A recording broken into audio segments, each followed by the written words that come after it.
Cooking up huge vats of lentils, this was Chef Mahmoud in action.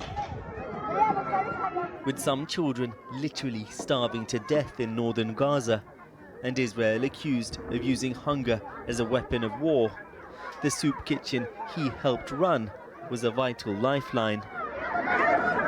We featured the charity in one of our reports earlier this year. We've been feeding our besieged people in Gaza for 6 months, he told a journalist working with us. We start in the morning and finish after sunset. But when we feed our people, despite the exhaustion, we feel happy. With the help of his brother in America, the family raised funds online to support their work. They even managed to open a school for children who've not been inside a classroom for more than a year. A sign above it in English and Hebrew wasn't enough to stop it being struck by Israeli forces. Then 3 weeks ago, as he was delivering food to the Mahmoud Al Madhoun hospital, Mahmoud was killed, according to eyewitnesses, in a targeted Israeli strike. Mahmoud was directly targeted by a single missile from a drone. There were other people on the street, but they weren't targeted. Only Mahmoud was. Mahmoud's family believe he was deliberately killed because of his humanitarian work. The Israeli military says it was operating against militants in the area on the day, but claimed no strike took place in the location Mahmoud was killed.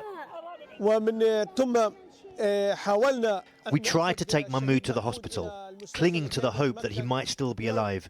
But we were targeted by an Israeli sniper and couldn't get there.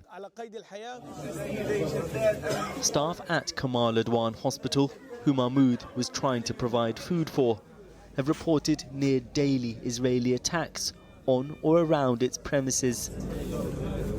A renewed Israeli offensive in the area has forced out much of the population in what even one former Israeli defense minister has described as ethnic cleansing. Israeli officials insist the assault in northern Gaza is solely aimed at eliminating resurgent Hamas fighters. But the level of destruction Israel has wrought is hard to fathom. Mahmoud's family are now in Gaza City, one of so many struggling to cope with grief and displacement. My daughter wakes up in the middle of the night saying, "I want to see my father. Where is he? If he's buried, how will he come home to see us?"